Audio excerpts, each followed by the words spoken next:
રીત મળવી એ તો કઠણ છે જ. આગળ જોવું જેમ મન મિલે ઇષ્ટ મિલે મિલે ભજન રસ રીત તાહી કે સંગ કીજીએ ખાન પાન ઓર પ્રીત. એ તો કહે છે કઠણ છે, પણ એથી ઉલટું વિશે જેના ઉપર આપણે બહુ ચર્ચા કરેલી કે કેટલાકો તરફથી જાણી જોઈને સંત પુરુષોને કે ભક્તજનોને વગર કારણે ભજવવામાં આવ્યા છે. જો ભજનમાં પોતાનો સ્વાદ હોય તો આવી વૃત્તિ હોય જ નહીં. પોતાને ભજનમાં રસ નથી, પોતાને સ્વાદ નથી, માટે જે સંત મહાત્માઓએ સારી રીતે, સંત પુરુષોએ સારી રીતે ભજન કર્યા છે ભક્તજનોએ, એવાને પણ એમ કે હેરાન કરવાના પ્રયત્નો થયા છે. આપણે ઘણા બધા ઉદાહરણ જોયેલા, નરસિંહ મહેતાનું, મીરાબાઈનું, ભક્ત પ્રહલાદનું, અને સંત જ્ઞાનેશ્વરનું, તુકારામનું આ જોયેલા. અને આપણે વાર્તાજીમાંથી વાસુદેવ છકડાનું જોયેલું. પછી બીજા પણ બે જોયેલા હું ધારું છું. જો કોઈને લેવા છે ફરીથી? હેલો, ફરીથી લેવા છે કોઈને? હોય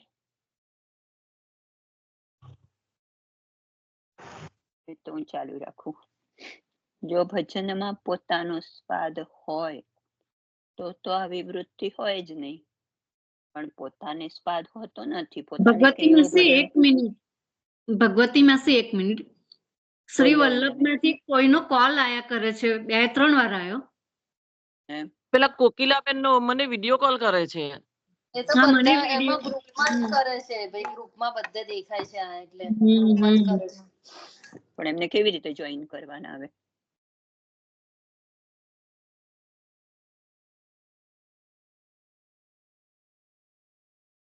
મેં એકચ્યુઅલી બધાને ઇન્ડિવિડ્યુઅલ આપી, કારણ કે 26 પર્સન હતા. હવે શું કરીએ એમાં? લીનાબેન જસ્ટ ટેક કેર પ્લીઝ. આપણે મિલનબેન પણ વેરી બિઝી છું, પણ મેં એમને લેફ્ટ થઈ ગયા હતા એવું મેં જોયું, એટલે હમણાં મેં ફરી એમને રિંગ આપી છે.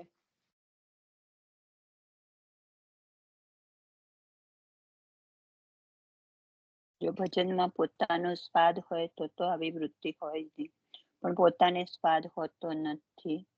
અને સ્વાદ વાળાઓને બેસ્વાદો એમને હેરાન કરીને બીજા રસ્તે વાળવા માટે, અથવા તો એમને પોતે આ ભજનો છોડી દે, પોતે આ જે ભક્તજનો પોતાની પ્રવૃત્તિ ન કરે ભક્તિની, એવા પ્રયત્ન કરવામાં આવે છે. હાલો, એક મિનિટ. લતા માસી જોઈન્ટ થયા છે, મારામાં મિસ કોલ કર્યા કરે છે, વિડીયો પર જુઓ તો મને એમને પણ ફરીથી એવું થયું, એકવાર તો જોઈન થયેલા એ પાછા જતા રહ્યા. હા, તો મને ફોન વિડીયો કોલ પર મૂકે છે, પણ ફોન નથી આવતો, પણ મેસેજ આવે છે એવો. એટલે એમને જોઈન કરો ને, ના હોય તો. હા, હું જોઈન થઈ ગઈ છું. થઈ ગઈ તો ફરી કોને મિસ કોલ કર્યો મને? બીજું કોઈ હશે બેન? હા, તમારું પેલું હતું ને, પછી ફરી કોઈનું આવ્યું કર્યું, ફરી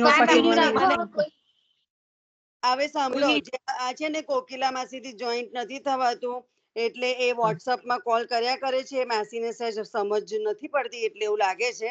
એટલે આપણે છે ને આમાં ચાલુ રાખો, એ કોઈ પણ રીતે આમ તેમ કરીને 5 મિનિટ પછી જોઈન થઈ જશે સ્કાઈપમાં, એટલે આપણે સત્સંગ ચાલુ રાખો. હા, ના મને હોલ્ડ પર થઈ જાય છે, એટલે મેં કોમ આવું થાય છે. મારું નથી બેન, હું તો ક્યારની જોઈન થઈ ગઈ છું. હા, તમે સાયા તમે જોયા તો બાકી. અને પછી ઓલી માટે ખબર ભગવતી માસી ચાલો. ચાલો. હા, આવું કેમ, એટલે કે આવું કેમ હેરાન કરવામાં આવે છે, આવું કેમ ભજવવામાં આવે છે સંત મહાત્માઓને? તો પોતાને ભજનમાં રસ નથી, અને વધુમાં વધુ એવું કે એમને મત્સરતા નામનો દુર્ગુણ છે. એમનામાં મત્સરતા એટલે કે કોઈની ઈર્ષ્યા કરી, પોતે સારું ન કરી શકે અને બીજાને કરવા ન દે. મોટા મોટા ભગવદીઓને પણ આવી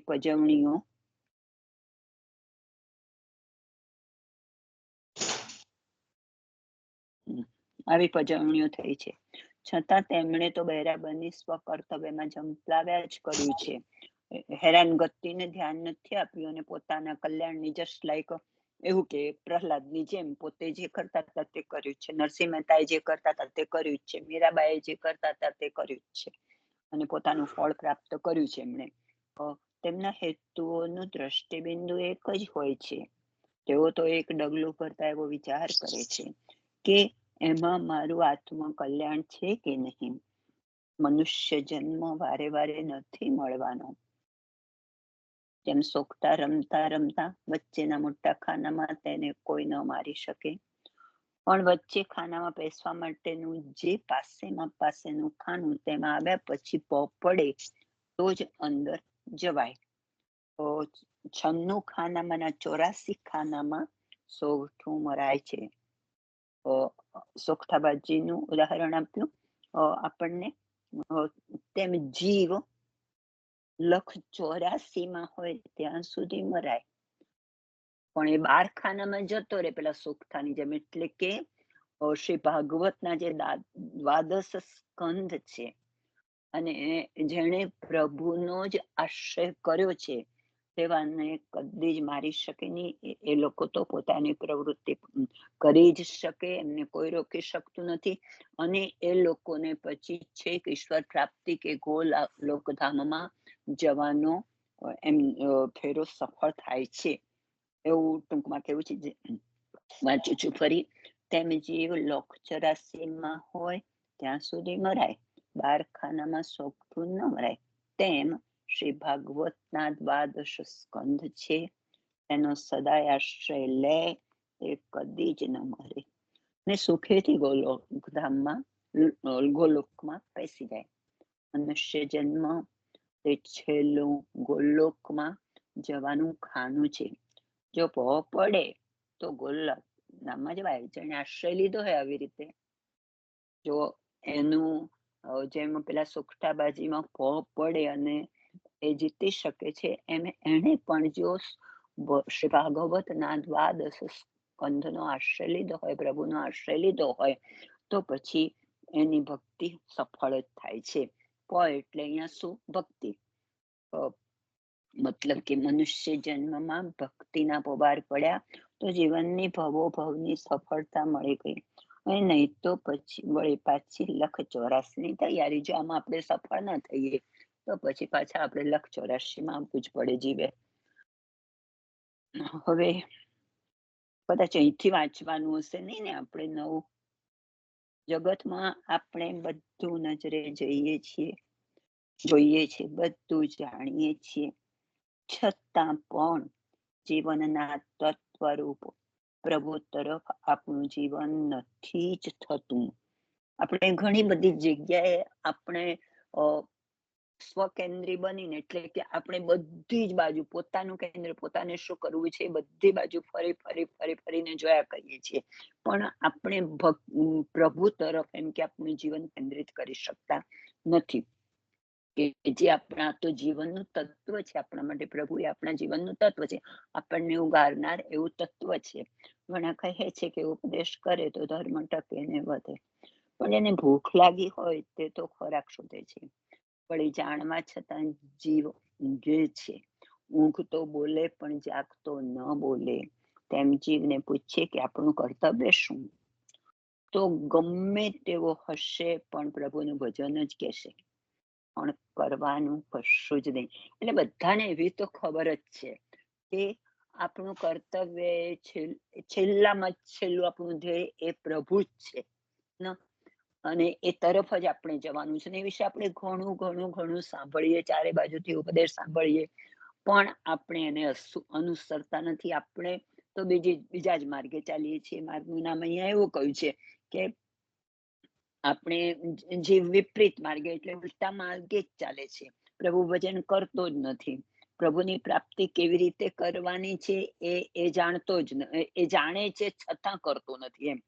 આથી શ્રી મહાપ્રભુજી કહે છે કે આપણે જે 16 ગ્રંથમાં છે, જીવાહા સ્વભાવતો દુષ્ટાહા, કારણ કે જીવનો સ્વભાવ જ દુષ્ટ છે, એટલે પ્રભુથી દૂર જ રહેવાનો. તેનો પ્રયત્ન, જીવનો સ્વભાવ દુષ્ટ છે, પ્રભુને પ્રાપ્ત કરવા માટે એ માર્ગે નહીં જાય, પણ પ્રભુથી દૂર રહેવાનો માર્ગ એ પસંદ કરી રહ્યો છે. એ જાણે જ છે કે પ્રભુને પ્રાપ્ત કરવા માટે આટલું બધું સાંભળવાનું, આટલું બધી કથાઓ, હા ના ઉપદેશો, આટલા બધા પ્રવચનો, આ બધું જ આપણે સાંભળીએ છીએ ચારે બાજુથી, છતાં પણ આખરે તો આપણે પ્રભુ પ્રાપ્તિના માર્ગે નથી જતા અને ઉલટા જ માર્ગે જતા રહીએ છીએ. ગમે તેટલું બોલે પણ ભગવાન નામ તેને નથી ગમતું. જ્યાં આવું છે ત્યાં શું કરવું? પ્રભુને માટે તો સર્વ ત્યાગની તો વાત જ શી કરવી. પ્રભુ સાક્ષાત પધારીને માગણી કરે તેઓ ત્યાગ કરવાની મુશ્કેલી ખરી. પ્રભુ સાક્ષાત પધારીને માગણી કરે તેઓ ત્યાગ કરવાની મુશ્કેલી ખરી. જો મોટા ઘરનું તેડું આવે તો ક્ષણમાં બધું છોડાય, પણ પ્રભુને લેખે જીવતા કંઈ પણ ન થાય, મરવાની નવરાશ ન મળે. પણ પ્રભુના ભજનની નવરાશ, અને આ બહુ આ વાત, મરવાની નવરાશ મળે પણ પ્રભુના ભજનની નવરાશ ન મળે. ફરીથી વાંચું, હું પણ સ્પષ્ટ નથી આમાં. પ્રભુ સાક્ષાત પધારીને માગણી કરે કે ચાલતું એમ, એ સ્વીકારવા ભક્તોને તૈયાર થાય, તેઓ ત્યાગ કરવાની મુશ્કેલી ખરી. આમાં શું કહેતા હશે? કોઈને સમજ પડે તો કહો. તેઓ ત્યાગ કરવાની મુશ્કેલી ખરી. પ્રભુને માટે તો સર્વ ત્યાગની તો વાત જ શી કરવી. પ્રભુ સાક્ષાત પધારીને માંગણી કરે તેઓ ત્યાગ કરવાની મુશ્કેલી ખરી. મોટા ઘરનું તેડું આવે તો ક્ષણમાં બધું છોડાય, પણ પ્રભુને લેખે જીવતા કંઈ પણ ન થાય. મરવાની નવરાશ મળે, મૃત્યુ સુધી તો જવાય, પણ આપણે પ્રભુને, કેમ કે મોટા પ્રભુ આવે તો આપણે એમને નથી, બહુ મને નથી સમજ કે આના વિશે. કોઈ કઈ હોય, તમે કઈ કહો છો, હું ખોટું એ કહું, એ ખોટું ના સમજી હું ને. હેલો, તો આમાં મને સમજ નથી પડી બિલકુલ. શું કે છો? પ્રભુ સાક્ષાત પધારીને માગણી કરે તેઓ ત્યાગ કરવાની મુશ્કેલી ખરી. તેઓ હોય કે તેનું હોય, પ્રભુ કે આ બધું છોડ, એવું કે તોય પ્રભુ કને જીવ તૈયાર ના થાય. એમ મરાનું તેડું આવે તો સ્વીકારી લેવાય. તે કઈ ચાલે તમારું ને આપણું? એમાં જીવનું ચાલે જ ને. પ્રભુ આવીને કે આ બધું છોડ, મને ભજ, તો એ ન સ્વીકારીએ આપણે. એમ જાતે માગણી કરે તોય હવે જીવ માયામાં ફસાયેલો રહે. એમ પણ પ્રભુને લેખે જીવતા કોઈ પણ ન થાય. એટલે પ્રભુ મળવામાં આપણે કશું જ નથી કરી શકતા, રાઈટ ને? મરવાની નવરાશ મળે પણ પ્રભુના ભજનની આપણને નવરાશ મળતી નથી. જો મોટા, બરાબર, જો મોટા પુરુષોના જીવનને તપાસીએ, સંત મહાત્માઓ કે મહાનુભાવોના, તો કંઈક આપણને રસ્તો સૂઝે, પણ આપણે પણ નથી કરી શકતા. 252-84 ની વાર્તાઓ આપણે રોજ વાંચીએ છીએ, પણ વર્તનમાં તેમાંનું શું? આપણે રોજ વાર્તાઓના દરેક વૈષ્ણવ પાસેથી આપણે ગુણ જો લઈ શકીએ, પણ આપણે કરી શકતા નથી. ભગવદ વાર્તા પણ એને સાંભળવાનો હક છે કે જે તે પ્રમાણે વર્તે. આપણે બધી વાર્તાઓ વાંચીએ તો પણ એને જ હક છે વાંચવાનું કે જે એમાંથી એ લોકોનો ગુણ લઈ શકે. ભક્તોની વાર્તાઓને ફળરૂપ કેમ માની છે કે તેવી વાર્તાઓમાંથી આપણે જીવનના ફળ પ્રભુ તરફ વળીએ છીએ. આ વાર્તાઓને એટલા માટે ફળરૂપ માની છે કે જો એ વાર્તાઓ અને વૈષ્ણવોના જીવનને આપણે અનુસરીએ તો આપણને જે પ્રભુ પ્રાપ્તિનું ફળ છે તે મળશે જ. એમ કે ભક્તોની વાર્તાઓને ફળરૂપ કેમ માની છે કે તેવી વાર્તાઓથી આપણે જીવનના ફળ પ્રભુ તરફ વળીએ છીએ. આપણું જીવનનું ફળ એ હોવું જોઈએ કે પ્રભુના તરફ વળવું. જે ફળ તરફ વળે તે વાર્તા ફળરૂપ છે. આપણે વાર્તા વાંચેલી ફળરૂપ ક્યારે કહેવાય? કે આપણે જયારે આટલી બધી સુંદર વાર્તાઓ અને વૈષ્ણવની વાર્તાઓ સાંભળીએ છીએ, પણ એમના માર્ગે જો વળી શકીએ તો એમના ફળને આપણે પણ આપણું ફળ બનાવી શકીએ તો. હવે આપણે ઉપસંહાર કરીએ, પછી શિક્ષાપત્ર સહેજે સાજ જોઈએ. તો આમાં એવું કહ્યું આપણને, આગળ તો આપણે જોઈ ગયા છીએ કે પ્રભુ તરફ વળવાનું ફળ, આપણા જીવનનું કર્તવ્ય શું છે એ આપણે સમજતા નથી. 3 વસ્તુ કહી, આપણા જીવ પોતાના જીવનનું કર્તવ્ય શું છે તે સમજતો નથી, પણ જે નથી કરવાનું એવું કરે છે અને ઉલટા માર્ગે સમજે છે. પ્રભુ સામે ચાલીને આવે તો પણ આપણે ઘણા બધા ઉપદેશો વગેરે સાંભળતા હોઈએ, પણ એ તકને આપણે સ્વીકારતા નથી. એમ કે પછી જો મૃત્યુનો સમય આવે તો એ તો સ્વીકાર્યા વિના આપણે છૂટકો જ નથી, એમાં બધું જ છોડી દઈશું.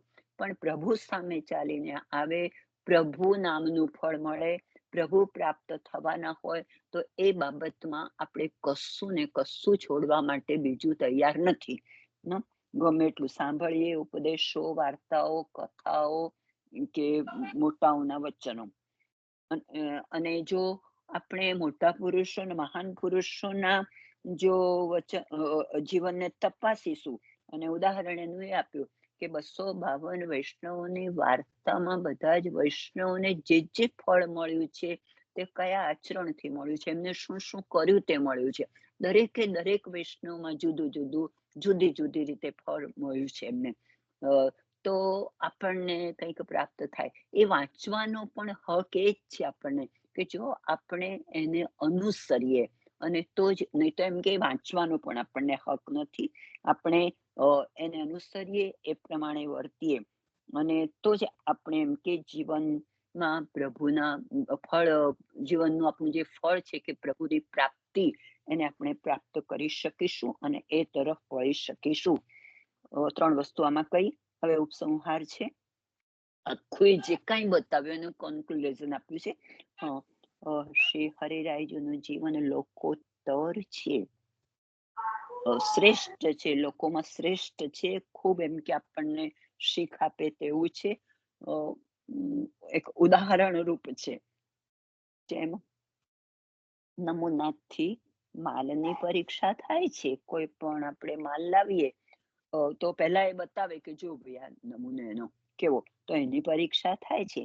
અથવા સ્થાલી પૂલી ન્યાય 5 મણ ચોખા ચડ્યા કે નહીં તે એક દાણો ડાબી જોવાથી જણાય છે. ચોખા ચડે, ગમે એટલા ચોખા આપણે મૂક્યા હોય રાંધવા માટે, તો એક જ દાણો દબાવવો પડે છે, કે બધા ચોખા દબાવવા પડતા નથી, ને એની આપણે પરીક્ષા કરી શકીએ છીએ કે આ થયું છે કે નહીં. એવી રીતે તેમ શ્રી હરિરાયજીના જીવનમાંથી આપણે તત્વ અને નિચોડ અનુભવ્યો, એનો સાર, એનું પરિણામ એ આપણે જોયું કે એમાં શું તત્વ કહેવા માંગે છે તે. ખાસ તો ખાસ આપણને વધુમાં વધુ જો જાણવા મળ્યું હોય તો જે આપણને જે દેનતા પ્રાપ્તિના સાધનો 7 કયા, એમાં ઘણું બધું આવી ગયું. જો નમૂનાથી વસ્તુની પીછાણ પડ્યા વગર રહેતી નથી.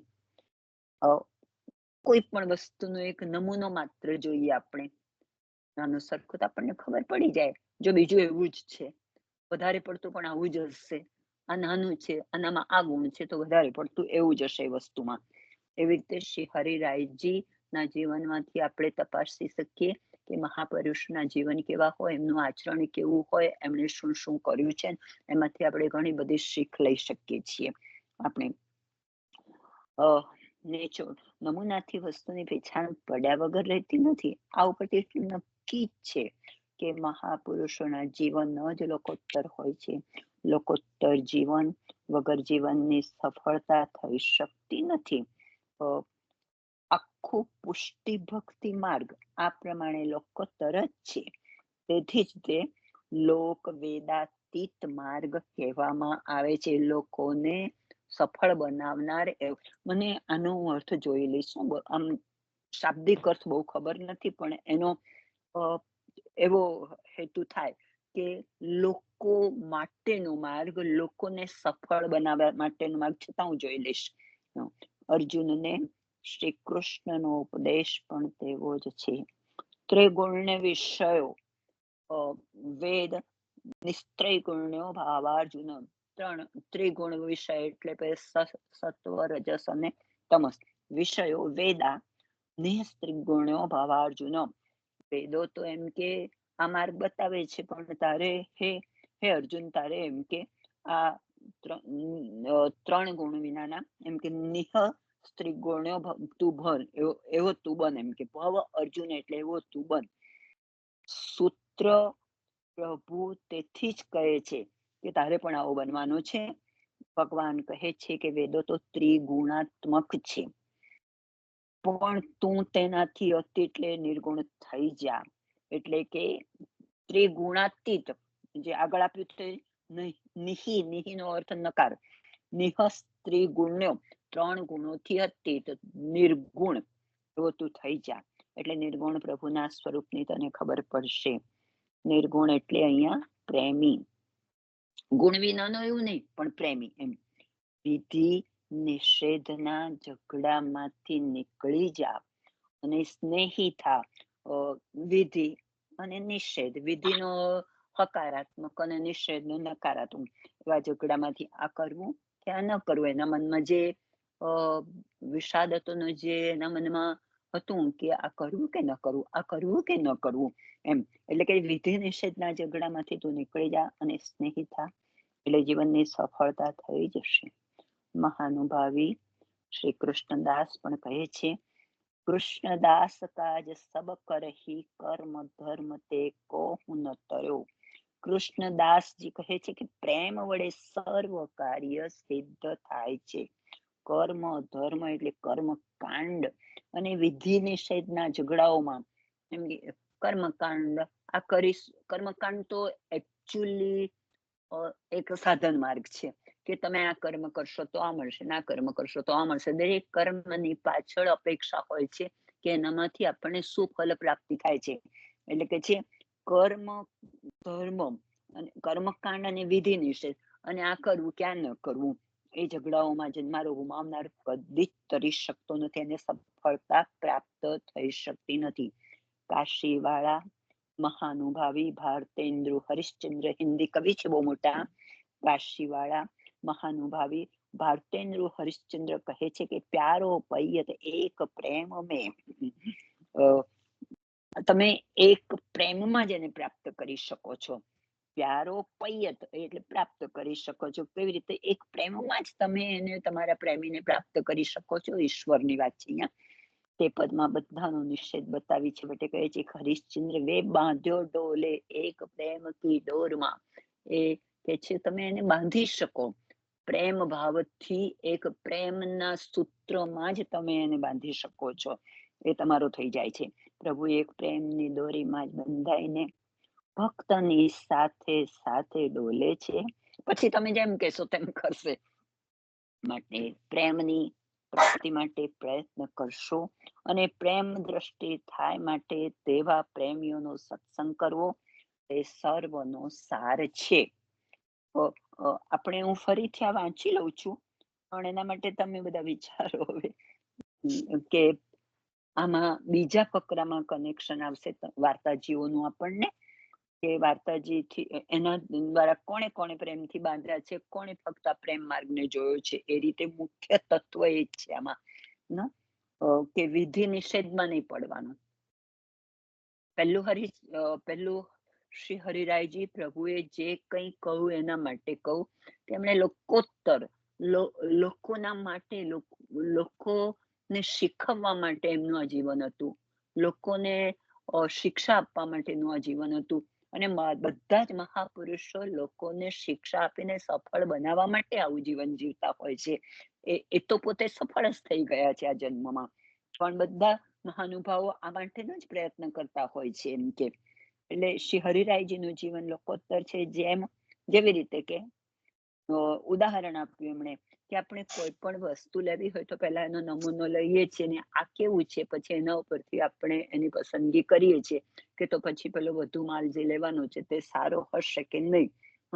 એટલે દાખલા તરીકે એક સૂત્ર એક કદાચ આ મરાઠી સૂત્ર હશે, સ્થાલી પુલી ન્યાય, એવો ન્યાય કે 5 મણ એવા ચોખા રાંધ્યા હોય એટલે ઘણા બધા પ્રમાણમાં ચોખા 5 મણ તો રંધાતા નહીં એકી સાથે, પણ ઘણા બધા ચોખા રાંધ્યા હોય તો આપણે આખા ભાત અને બધા ભાતને ચડ્યો છે કે નથી જોતા, પણ એકાદ બે દાણા જોઈ લે કે ભાઈ આ ચડ્યો છે કે નહીં એવું જોઈ લે છે. એવી રીતે આપણે શ્રી હરિરાયજીના જીવનમાં તે એવું તત્વ અને એવા નિચોડ આપણે ઉપર આવી શકીએ છીએ કે એ કેવું જીવન જીવ્યા છે લોકોત્તર. કેટલી સરસ રીતે એમણે આ બધામાં આપણને શિક્ષા આપી છે. આ ઉપરથી એટલું નક્કી જ થશે કે નક્કી જ થાય કે મહાપુરુષોના જીવન જ લોકોત્તર છે, લોકોને શિક્ષણ આપવા માટે છે. લોકોત્તર જીવન વગર જીવનની સફળતા થઈ શકતી નથી. અને એટલા માટે જ આપણે મહાપુરુષોના ઉદાહરણ લઈને જોઈએ છીએ કે ભાઈ જો મહાપ્રભુજી આપણને શું શું કહ્યું છે, કે શ્રી હરિરાયજીએ શું કહ્યું છે, શ્રી ગોસાઈજી પ્રભુએ શું કહ્યું છે, એ રીતે એમના ઉદાહરણ લઈએ છીએ આપણે. આખો પુષ્ટિ માર્ગ આ પ્રમાણે લોકોત્તર છે, તે શિક્ષા માટે છે. તેથી જ તે લોક વેદાતીત માર્ગ કહેવામાં આવ્યો છે. અર્જુનને પણ કૃષ્ણએ કહ્યું છે કે ભાઈ તું આ વેદ છે એ ત્રિગુણ વિશ્વ વેદ ત્રિગુણાતીત છે, ત્રિગુણ છે, પણ એમ કે ત્રિગુણાત્મક છે એવું કહું. એનામાં તો 3 ગુણો છે. ત્રિગુણ્ય વિષયો વેદો, વેદો તો ત્રિગુણ છે, પણ એમ કે તારે તો એમ કે ત્રિગુણાતીત થવાનું છે. એટલે તારે તો એમ કે કેવા થવાનું છે કે નિર્ગુણ થઈ જવાનું છે. તારે એ તરફ ધ્યાન જ નથી આપવાના, તો જ તને નિર્ગુણના સ્વરૂપને એમ કે ખબર પડશે. નિર્ગુણનો અર્થ અહીંયા કર્યો છે પ્રેમી. અને બીજું, તું જે વિધિ નિષેધના ઝઘડામાં છું, મારે આ યુદ્ધ ટૂંકમાં આ યુદ્ધ લડવું કે નહીં, એવો એના માટે વિધિ એટલે હકાર અને નિષેધ એટલે નકાર, કરવું કે નહીં, ના કરવું કે કરવું, એવા તો નિશ્ચય ઉપર નથી આવી શકતો ના. પણ એમ કે છે તું સ્નેહી થઈ જા, એટલે જ તારું જીવન સફળ થઈ જશે. આવા ઝઘડાઓમાં તું પડીશ. 2 વસ્તુ કઈ, નિર્ગુણ થઈ જા અને તું સ્નેહી થઈ જા.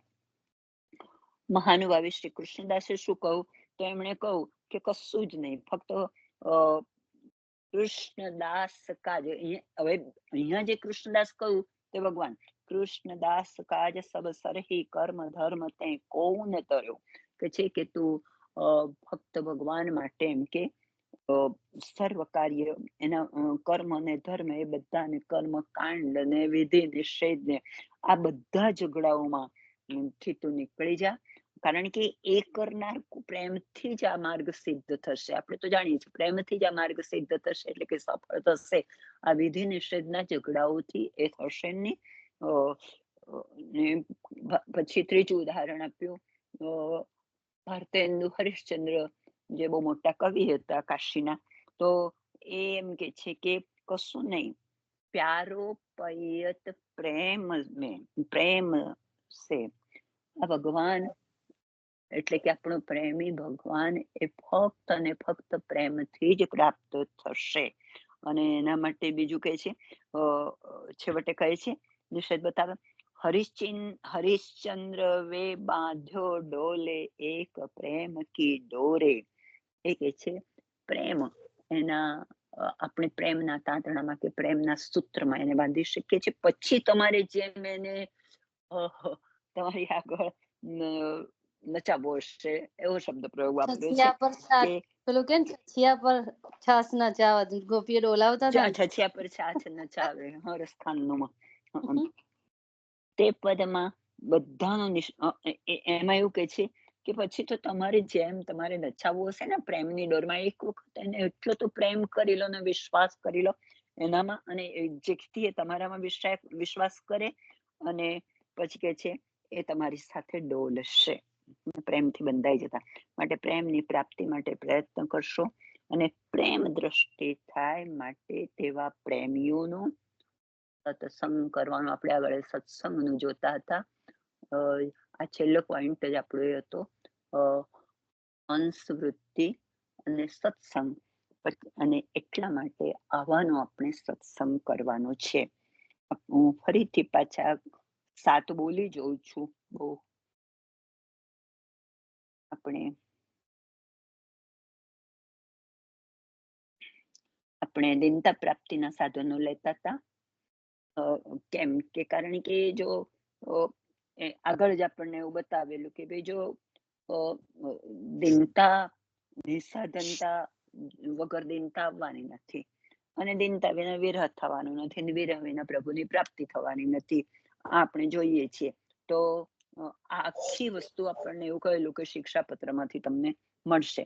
તો દિનતા પ્રાપ્તિના સાધનો આપણને 7 કયા છે. પહેલું એવું કહ્યું તો દિનતા પ્રાપ્તિના સાધનમાં આપણે યમુનાજીનું ભજન અને સેવન કરવાનું છે. યમુનાજીના જલમાં એ જલ નથી, પણ એ પ્રવાહમાં રસ વહે છે, એમ કે એ આપણને એવું કહ્યું હતું. અને એમાં દીનતાના રસનું વહન થાય છે. એ પ્રવાહમાં દીનતાનો રસ છે. એટલે કે એના જો આપણે એમાં સ્નાન કરીશું કે એનું પાન કરીશું તો આપણને શું પ્રાપ્ત થવાનું છે? આપણને સ્નેહનું એવું સ્વરૂપ યમુનાજીનું પ્રાપ્ત થવાનું છે.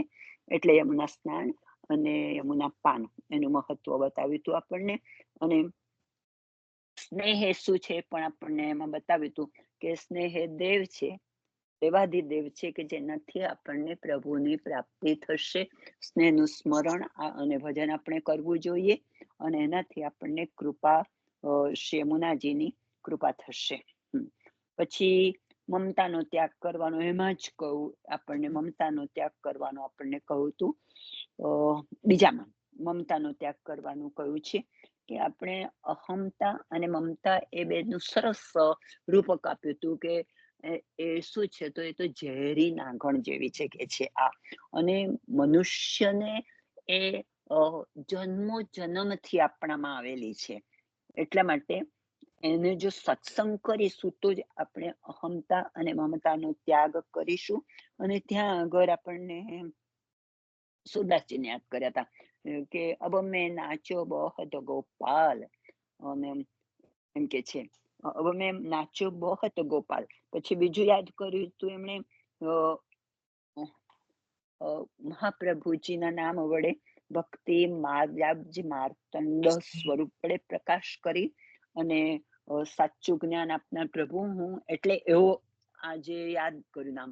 અને એમ કરીને એમ કે હે પ્રભુ, તમે અજ્ઞાનનો નાશ કરીને માર્તંડ એટલે સૂર્યપ્રકાશ, એવો પ્રકાશ આપનારો છો, જ્ઞાનનો નાશ કરીને પ્રકાશ આપનારો છો. માટે હું આજ સુધી તો બહુ જ નાચ્યો છું. હવે તમે મારામાં કંઈક પ્રકાશ આપો, દિવ્યતા આપો, મારી આજુબાજુથી મમતા અને અહંતા દૂર થાય તેવું કરો. પછી મમતામાં બીજું, મમતા નું બીજું એવું કહેલું કે એના માટે શું કરવાનું? તો મહાપ્રભુજીના શરણની આપણે પ્રાપ્તિ કરવાની છે. એક આગળ પણ આ જ વસ્તુ મેં કહેલી કે આપણે ચર્ચા કરેલી કે મહાપ્રભુજીના શરણની પ્રાપ્તિ જ આપણને મમતાનો એવો ત્યાગ કરાવશે. એટલે દીનતા પૂર્વક એમ કે આપણે મહાપ્રભુજીના શરણની પ્રાપ્તિ કરીશું અને આત્માનું શોધન કરવાનું છે. એટલે ક્ષણે ક્ષણ આપણે વિચારવાનું છે કે આપણામાં કયા પ્રકારની મમતા રહેલી છે, એનો ત્યાગ કેવી રીતે કરવો. પછી ચિંતાનું ત્રીજું સાધન કહેલું છે કે નિર્દોષ દ્રષ્ટિ. આપણે મોટા ભાગે એવું કરતા હતા. હરિ ગુરુ ને વૈષ્ણવ વાળું એક લઈ લો, એ પણ ઇમ્પોર્ટન્ટ સમજે. હા, હરિ એટલે ગુરુ ને હજુ હવે આવે વૈષ્ણવ, ને, હવે આવશે બેન. ના બીજામાં જ આવશે, મમતામાં. મમતામાં જ છે. હું શોધી કાઢું, કારણ કે મને યાદ નહોતું રહ્યું, એટલે હું એમ જ લઉં છું ને. તમે જોઈ રહ્યા છો? મળીશ તમને. મારે માસી ફોન આવ્યો, એક જ minute, give me moment no please. Problem, હું જોઉં છું. હરિ ગુરુ અને વૈષ્ણવની દીનતા એ પૂર્વક ત્રણની આપણે, હા, આત્મ કલ્યાણ નું સાધન છે. આત્મકલ્યાણનું સાધન છે. હરિ ગુરુ અને વૈષ્ણવમાં જ આત્મકલ્યાણનું, એટલે એ ત્રણેયને ત્રણમાં આપણું કલ્યાણ છે એવું બતાવ્યું હતું. આત્માનું કલ્યાણ કે આત્માના કલ્યાણ માટે મમતા જોઈશે ને ક્યાંથી મળશે? તો એ ત્રણમાંથી મળશે. એક હરિ પ્રભુ પાસેથી, ગુરુ પાસેથી, આપણા ગુરુ પાસેથી, જેમ કે આપણે વારંવાર કહીએ છીએ, હમણાં જ કહું કે મહાપ્રભુજીનું શરણ સ્વીકારવાનું. અને વૈષ્ણવની દિનતાપૂર્વક જો આપણે ટહેલ કરીએ તો એમાંથી આત્માનું કલ્યાણ મળશે આપણને, એની મમતા દૂર થશે. એટલે બહુ જ ઉત્સાહથી અને બહુ જ આનંદથી અને વધારે ને વધારે પ્રીતિપૂર્વક પ્રેમથી આપણે વૈષ્ણવની ટહેલ કરવાની છે. અને જીવે પોતાના આત્માનું શોધન કરવાનું છે, તો જ આપણે મમતાને મનમાંથી નિવૃત્ત કરી શકીશું. ત્રીજું સાધન હતું એમાં દીનતાનું ત્રીજું સાધન એ નિર્દોષ દ્રષ્ટિ. આપણે કોઈના દોષ જોવા, બહુ જ આપણને એમ કે દોષ જોવાની તો ખૂબ ને ખૂબ એવી આદત હોય છે, જાણે કે આપણો વ્યવહાર જ થઈ ગયો છે કે આપણી દ્રષ્ટિ સારી ના હોય. એ વખતે એવી મેં વાત કરેલી કે આપણી આંખમાં પીળીઓ હોય ત્યારે બીજું બધું પીળું દેખાય, અથવા તો આપણો ભાવ વધારવા માટે, આપણું મહત્વ વધારવા માટે, આપણે સારા છીએ તેવું કહેવડાવવા માટે આપણે બીજાના દોષ જોઈએ છે, દોષ જોયા કરીએ છીએ.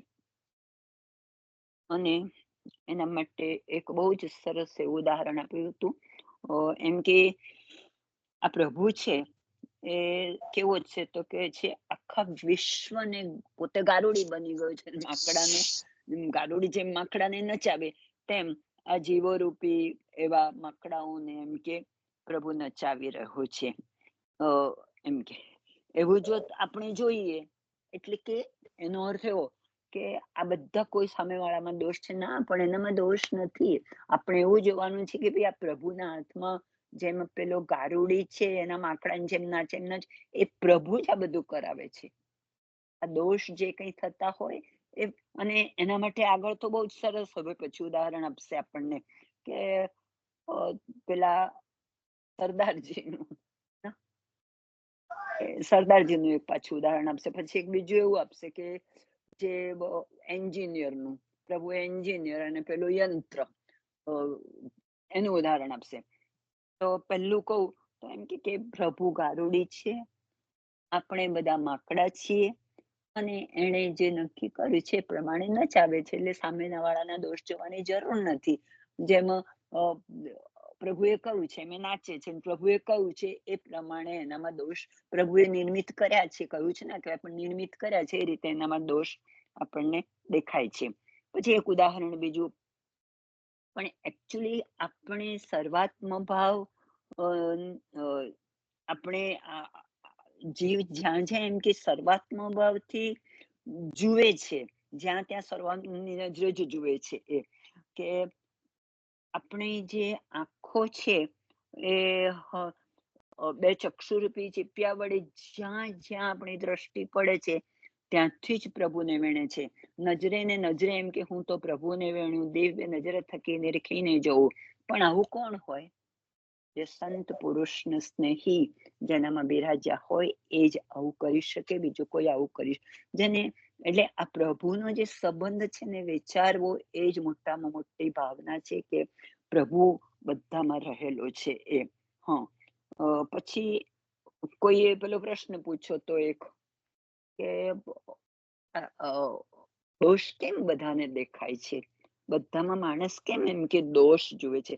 તો એમણે એક ઉદાહરણ આપીને સમજાવ્યું હતું કે દરેકની દ્રષ્ટિમાં દોષ રહેલો હોય છે, એ માટે તે બીજાના દોષ જુએ છે. ને એમાં ઉદાહરણ એમને આપ્યું પેલા જે સરદારજીને લકવા થયો હતો ને હજામના ત્યાં ગયેલા, એમનું મુખ વાંકું દેખાતું હતું.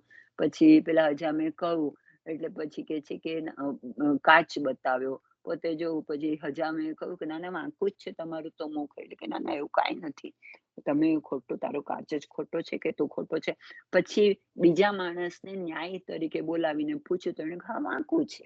એટલે ટૂંકમાં એવું જ હતું કે જે માણસનામાં પોતાનામાં દોષ હોય તે દેખાતા નથી અને બીજા ઉપર ઢોળી પાડે છે, બીજાનામાં દોષ જુએ છે, એ આપણને બતાવ્યું.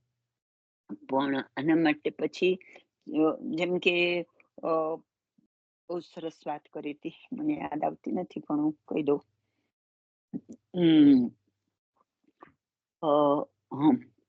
નિર્દોષ દ્રષ્ટિએ જે પેલી સોમરસ નું પાન એમ કે જે શુદ્ધ બ્રાહ્મણ હોય એ જ કરી શકે, બાકી એરાગેરા ના કરી શકે એને. અને એના માટે પ્રેમાનંદ નું હતું એક કે પ્રેમ રસ તેના ઉરમાં ઠરે, જે પ્રેમ રસ પ્રેમ અંશોતરે તેના ઉરમાં પ્રેમ રસ ઠરે. જે પોતે પ્રેમી હોય તે પ્રેમી છે એ જ સર્વાત્મ ભાવથી રહી શકે, અને એનામાં એમ કે એ સિવાયના કોઈનામાં આ આવી શકતું નથી, તે માત્ર વાતો જ કરે છે કે છે. જેના હૃદયમાં એમ કે વિરહ અગ્નિ રૂપ એ મહાપ્રભુજી રૂપ વિરાહકની હૃદયમાં બિરાજે છે એ જ સર્વાત્મ ભાવ રૂપ માત્રા ત્યાં જ પહોંચે છે અને એ આનંદરૂપ થાય છે. જો આવું હોય તો પછી કોઈના દોષ નહીં જોયે, પણ એવું બિરાજ્યું હોય ત્યારે. પછી ઉદાહરણ આપ્યું તું એક એન્જિનિયરનું, એટલે જ્ઞાન વાળી વાત આવશે હવે. પેલો એન્જિનિયર, પ્રભુ એન્જિનિયર છે અને આખું જગત યંત્ર છે. એટલે આપણા પૂર્વના જે પૂર્વકાલીન એવા આપણા જીવન પ્રમાણે જ પ્રભુ આપણને એ જગ્યાએ ગોઠવી દેશે અને એવું આપણને આપશે ને આપણો સ્વભાવ, આપણું વર્તન, આપણો વ્યવહાર એ બધું એ જ પ્રમાણે કરાવશે.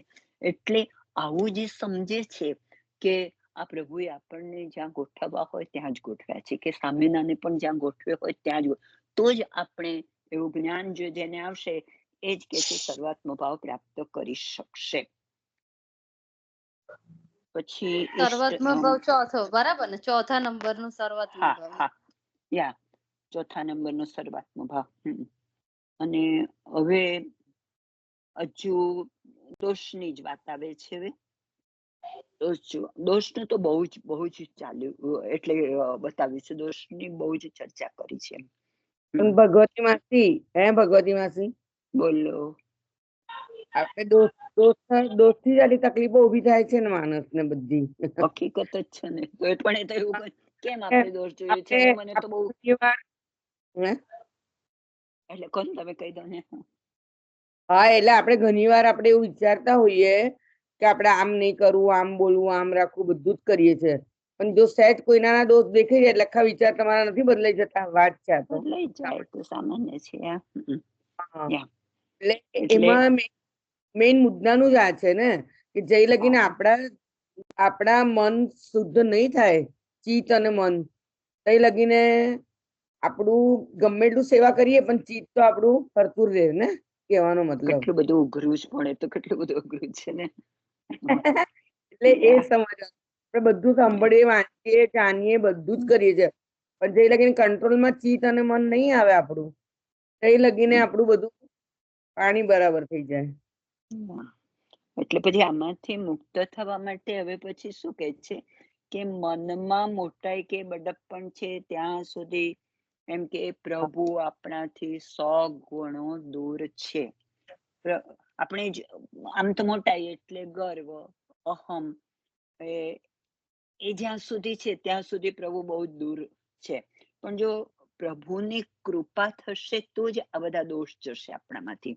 પ્રભુની જો કૃપા થાય તો પોતાના દોષ દેખાય આપણને કે ના અમે કરીએ ખોટું કર્યું, ના હું આ ખોટું કરી રહી છું, ખોટું કરી રહ્યો છું, એવું જો પ્રભુની કૃપા થાય તો જ આપણને ખબર પડે.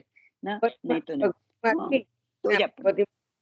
સાંભળો ને, એવું કહું છું કે આપણે કોઈ પણ કાર્ય કરતા હોઈએ, રાઈટ, પણ આપણે પોતાની જાતને યશ અને કીર્તિ માન ને અપમાન એ બધાને આપણે પોતાનામાં ગણીએ. એટલે બાકી તમે એવું વિચારો કે ભગવાન આપણાને ગમે એટલું આપે છે પણ ભગવાન કોઈ યશ માંગતા નથી, બરાબર કહેવાનો મતલબ.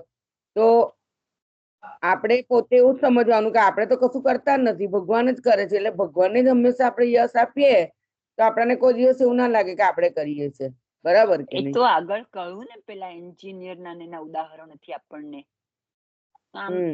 થોડુંક આનાથી આ જ ભાવ છે. એમાં આપણે એ જ સમજવાનું છે કે જે કઈ આપણે જીવે કર્યું છે એ પ્રમાણે જીવને ગોઠવેલા છે.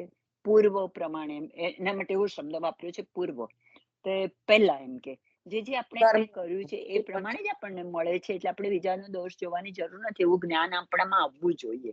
જ્ઞાનની બાબતમાં એ જ કહું ને. અને તો પછી ઘણી બધી તકલીફો દૂર થઈ જાય અને આપણે બીજાના દોષ જોતા ઓછા થઈ જઈએ અને સર્વાત્મ ભાવ ઉપર એ કનેક્ટેડ છે એના સાથે. પછી પરોપદેશે પાંડિત્ય. એક મિનિટ ભગવતી માસી, સર્વાત્મ ભાવનું આવ્યું, હું ક્યારની બોલું કરી.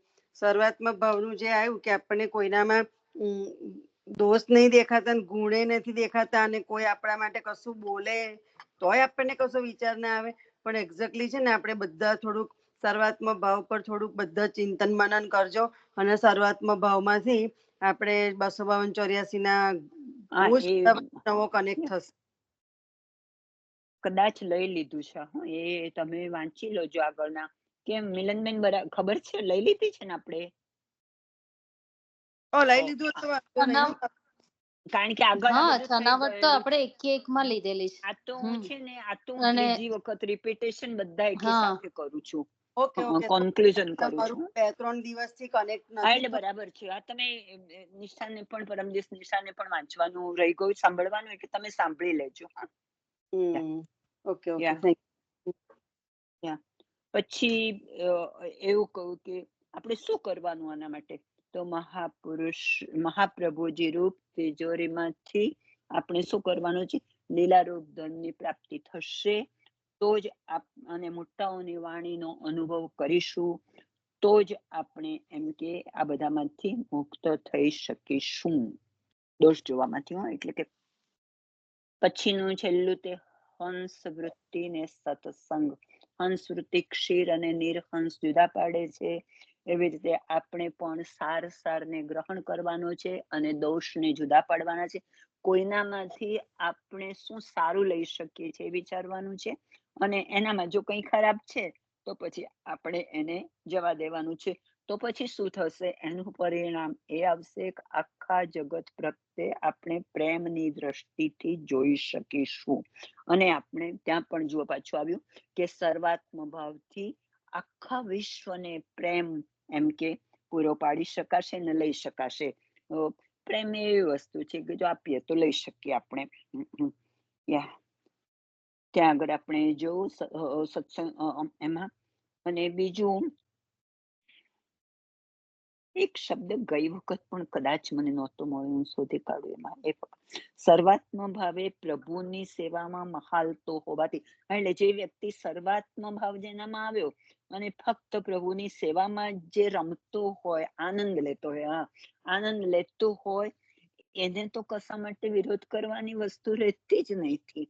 એ તો હંમેશ માટે ભક્તો માટે એમ કે એકદમ આનંદ જ પ્રકટ કરશે. તમે કાઢ્યું છે પીડીએફ મિલનબેન? કારણ કે ગઈ વખતે પણ આ શબ્દનો જરા કયા પર્વમાંથી બોલો છો? જુઓ 21 પાના ઉપર છેલ્લા ફકરામાં 5મી લીટી. સર્વાત્મ ભાવે પ્રભુની સેવામાં મહલતો હોવાથી વિશ્વરૂપ વિરાટ પ્રભુ પણ તેના પર પ્રસન્ન રહે છે. પછીની લીટી વાંચો. જેમ કે મેં કહું ને કે પ્રસન્ન રહે છે. કદાચ કઈક એવા ભક્તો પ્રત્યે જેવું ઉત્પન્ન થયેલું કઈક લાગે, પણ તેમાં તેવા ભક્તોનું મહાત્મય પ્રગટ કરવાને વિરોધ મૂકે છે. એટલા માટે જ પ્રભુ એમ કે વિરોધ મૂકે છે. ઘણી વખત બરાબર. એ વખતે એવું ઉદાહરણ આપણે પેલું કે પૌરાણિક કથાઓમાં પણ આપણે એવા પાત્રો જોઈએ છે કે એનામાં આપણને એમ લાગે કે આમાં તો વિરોધ છે, પણ કેમ આવું હોય? એવા મોટા માણસોમાં, મહાપુરુષોમાં એમનામાં આવું બનતું હશે. એટલે કે પૌરાણિક પાત્રોની, ભાગવતના વગેરેના પાત્રોમાં પણ એમાંથી આપણને કંઈક શીખવવા માટે, એપ્લાય કરવા માટે પ્રભુ આવા પાત્રો પણ મૂકતો હોય છે. માટે આપણે એના દોષ જોવાના નહીં કે એનામાં કેમ આવું આવ્યું એ. અને પછી છેવટે આપણે જોતા હતા ગઈ વખતે જે ફોઈયા એક ઉલ્લેખ કરેલો એમાં છે સ્નેહ બરાબર રહે નહીં. નાના અક્ષર થઈ ગયા પછી. સહેન બરાબર રહેન નહીં, જો મન કર લે સહેન, સહેન સબન કો સાર હે યે વલ્લભ કી કહેન. એટલે અહીંયા અર્થ એવો થયો કે આપણે સહન કરવાનું. બરાબર ને? ફકરો તો ને. સહન કરી લેવાનું. એમ કે સહન કરવા જેવી કોઈ ઉત્તમ રહેણી કરણી નથી. તિતિક્ષા. આજે તમને ખબર હોય તો અક્ષય કુમારે પણ આ તિતિક્ષા આપણને સમજાવેલું ગુણ, રાઈટ? સહન કરવાનું. બધા બહુ હા. પેલા શું કે એના વિશે મેં તો બરાબર નથી કમ્પ્લીટ પણ બરાબર તિતિક્ષા એ આવ્યું તો એ શબ્દ તિતિક્ષા, હા હા, બધા બહુ જ હતા. એ પછી મેં મેન્શન પ્રશ્ન ગયા લખેલો પણ એનો જવાબ મને ના મળ્યો, બીજા 9 બતાયા છે. હા પછી ગયા રિપીટ એવું કીધું તો અહીં લઈ મિલ- હા ગયા વીકનું તમે ભગવત ચિંતન એમનું ભગવત ચિંતન સાંભળીએ ને તો હા, કનેક્ટ થાય એવું છે. ઓકે. હા, હમ યા. આજનું અને આટલું જ કારણ કે કોઈ કીધું તું ને ફરી રિપીટ પણ કર્યું મેં તું તિતિક્ષા એમના મોઢે આજે અર્થ સાંભળ્યા. આમ તો તિતિક્ષા એટલે સહન શક્તિ જ થાય એ તો મને ખબર હતી, પણ એમણે બહુ સરસ રીતે સમજાવ્યું છે આજે ફરી પાછું આ. અને બીજા 9 મેં લખ્યા કે આ 9 તમે સમજાવો ને, જે કદાચ કયા શ્લોક 22માં છે કે શ્લોકમાં એવા છે, 30માં હશે કદાચ, પણ એ ખબર નહીં એમની નીચે નજર જતી રહી ને કે યુટ્યુબ ઉપર જતા રહ્યા એટલે એમણે નહોતું સમજાવ્યું. એ સરસ આપ્યા છે 9. મહાપ્રભુજી કહે છે સાચો સંત તે જ, આ બહુ સરસ હતું સહન શક્તિમાં. સાચો સંત એ છે કે આભ તૂટી પડે તો પહેલા તો એમ કે છે કે આભ તૂટી પડે તો પણ એમ કે નજરે દેખે તો એ હસ્યા જ કરે, પણ પછી એનાથી પણ સાચો કોણ?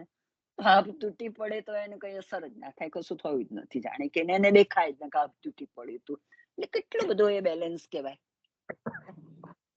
એટલે આવા આપણે રહેવું જોઈએ કે છે. એટલે જ્યારે આપણે આત્મત્યાગ કરીએ ત્યારે જ આપણે પ્રભુની મય દ્રષ્ટિ થઈ છે તેવું કહેવાય ને, ભક્તિ રસનો આપણે આનંદ કે સ્વાદ લઈ શકીએ એમ. પછી શ્રીમદ આચાર્ય ચરણે કંઈક કહ્યું હતું, એ પણ કહ્યું હતું.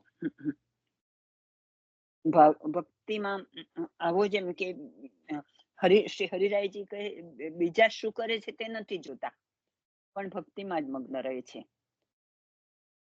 ભાવનો ભંગ થાય તેનાથી ડરીને દૂર રહે છે, પણ તેનો દ્વેષ કઈ જ હૃદયમાં નથી. વધારે શું કેવું, જો દરેક માણસ પોતે પોતાની જાતને સાચવે તો દુનિયાની ઝઘડાબાજી બધી ઓછી થઈ જાય ને બધેથી ઝઘડા દૂર થઈ જાય ને બધા બહુ સુખથી રહી શકે. એટલે આપણે દરેકે સેવા કરવાની અને મહાપ્રભુજીમાં ખૂબ એવા તલ્લીન રહેવાનું છે આપણે, એટલે જગતની બધી ભાંજગળો દૂર જતી રહેશે. ને છેવટે તો કહું પાછું કે આવ સેવા કરી શીખવે શ્રીહરિ, એવું શ્રી ગોપાદાસ ગાય છે. તે સેવા કરીને શીખવે છે. એટલે આપણે ફક્ત સત્સંગ જ, અને સત્સંગના મહાત્મ્યમાં આપણને બતાવ્યું છેલ્લું ને છેલ્લું કે એવા જ સત્સંગ એ સર્વનો સાર છે, અને એનાથી પ્રભુનો રસાસ્વાદ આપણે ચાખી શકીએ છીએ. અને એમાં બહુ સરસ એક વાત કરી જે કે શ્રી હરિરાયજી મહાપ્રભુજી પાસે તું સત્સંગ વિનાનો એટલે કે બ્રહ્મ સંબંધ વિનાનો કોઈ પણ માણસ નહીં આવ્યો હોય, છતાં પણ એ બધાનો સત્સંગ નથી કેમ કહું? અને એના માટે આપણે 41 પણ વાંચ્યા હતા. એટલા માટે એવું કે છે કે છતાં પણ એમને એમ લાગ્યું કે દુસંગ તો કેમ? કારણ કે જેવો સત્સંગી જોઈએ તેવો નથી. એનો ભાવ, એની રહેણી કરણી, એના આચાર, એની વૃત્તિ એ મળતી નથી, માટે સત્સંગ નથી, પણ એ શું છે? એ દુસંગ છે. એટલે હરિરાયજી આવું કહે છે. હરિરાયજીની વૃત્તિને અનુકૂળ કદાચ આજુબાજુનો સમાજ નહીં હોય, માટે તેમણે એમ કે આવું કહ્યું છે કે સત્સંગી બધા જ સંગ એ સત્સંગ નથી, એ દુસંગ પણ હોય. વૃત્તિ, રહેણી કરણી, આચાર, વિચાર આ એક બ્રહ્મ સંબંધીના હોવા જોઈએ, વૈષ્ણવના હોવા જોઈએ, તેવા નથી. માટે અને એના માટે પછી આ કહું, મન મિલે ઇષ્ટ મિલે, મિલે ભજન રીત સી, તાહી કો સંત કીજીએ ખાન પાન ઓર રીત. તો સત્સંગ કેવો હોવો જોઈએ તે આપણને એ રીતે બતાવ્યું કે મહાપ્રભુજીના અને મુખારવિંદમાં અને ચરણમાં એમની એમ કે આસક્તિ હોય તેવું. પછી એ ભગવતી માસી મસ્ત સમજાવવા જેવું છે. આ તમે હમણાં વાંચ્યું છે મનવાળું. હે મન, ખાન પાન, રીત આ બધું જે તમે બોલ્યા ને હમણાં હા એમાં હા હમ, એ સરસ સમજાવવા જેવું છે. સમજાવો ને જરાક, સરસ છે. એવું છે. થોડો ટાઈમ થઈ ગયો છે. હા તો કઈ નઈ, આવતી કાલે કાલે કાલે કાલે મસ્ત મારે તો કારણ કે મારે જોવા મળશે છે આપણે. ને પહેલા સત્સંગી થોડુંક કેવો નીકળવું. હા હજુ મને લાગે છે કે થોડીક વાર લાગશે. આપણે છેવટે લઈ લઈશું એટલું, કારણ લઈ કે લો લઈ લો. હજુ એમ કહું છું વાર લાગશે, પણ હું પાછળ પણ છે હજુ. પછી એમ દોડી દોડીને લેવાનો અર્થ નહીં. ના પછી મજા ના, ટાઈમ થઈ ગયો છે આમ બી 11:40 થઈ ગઈ તમારે. યા એવું કરીએ. તમે લઈ લો તારે આશ્રય પદ. મારે છે ને થોડુંક વહેલું અમે જ, વલ્લભાથી પછી આવતી વખત હું આ પૂરું કરીશું. હા શ્યામ સુંદર સિંહ